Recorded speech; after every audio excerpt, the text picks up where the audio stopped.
the only common denominator that I can see with this administration is whatever puts the United States in the most disadvantageous position. That's usually the one that they're going to go with.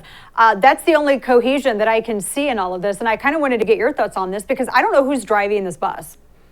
No, it's sad but true, like the song says. But I think the policy driver is this. It's the prevailing breeze. President Biden is a windsock for the prevailing left breeze. And wherever that wind is blowing strongest, because that's what the progressives are out there yelling about. We don't like Israel, or we don't like this, or we don't like that. That's what the administration is caving to, and caving to immediately, not any kind of fight that they put up. Oh, okay. Yeah, listen, our greatest friend and ally in the region, we'll just roll over on that. America being invaded, our border patrol having to back off of American soil, not even allowed to defend their own land. Okay, we'll just cave to that. Not giving any border patrol agents any overtime pay or anything like that, not letting them have the resources, chastising them for being on horseback and trying to keep people from illegally entering our country. Yeah, we'll get on board with saying they were probably in the wrong for doing that. That is what they were doing on every single front. Yeah, and you, of course, obviously talking about the border and all the images that we saw from the Del Rio sector. It was crazy. We were hearing yesterday that, oh, well, the administration is going to be sending back a number of these Haitians, repatriating them, sending them back to Haiti. There was one plane that we know of that did land in Port-au-Prince, and apparently the pilots were attacked, and some of the people who were working the plane were beaten up.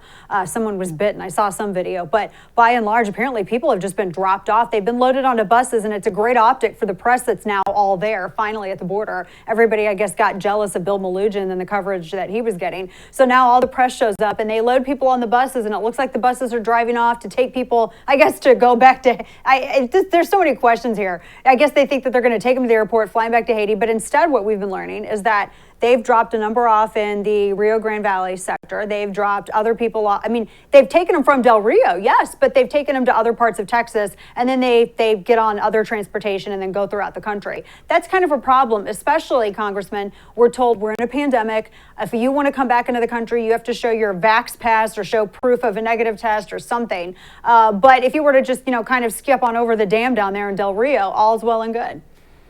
Yeah, listen, if you helped America, you're definitely not going to have a good option to get in here through, say, an SIV applicant program.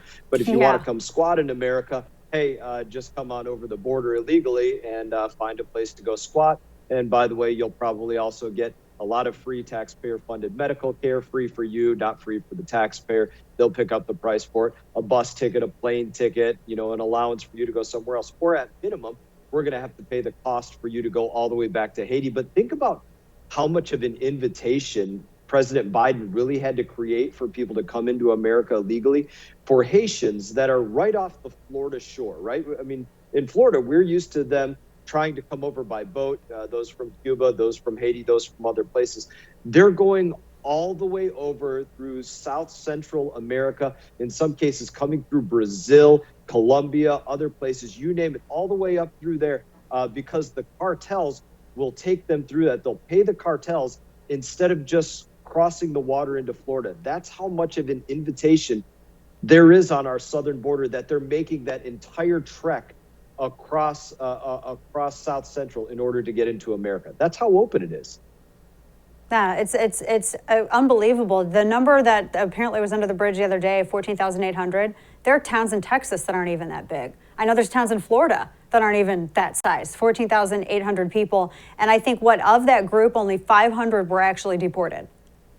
Yeah, we're told that the number actually is somewhere closer to 20,000. Mayorkas was on the Hill today, didn't tender a resignation that I know of to this point for what he doesn't believe is an absolute abysmal failure. I don't know how he doesn't see this as an abysmal failure. I think that probably Harris is going to try to find some more tax dollars to give away. And we know this for a fact.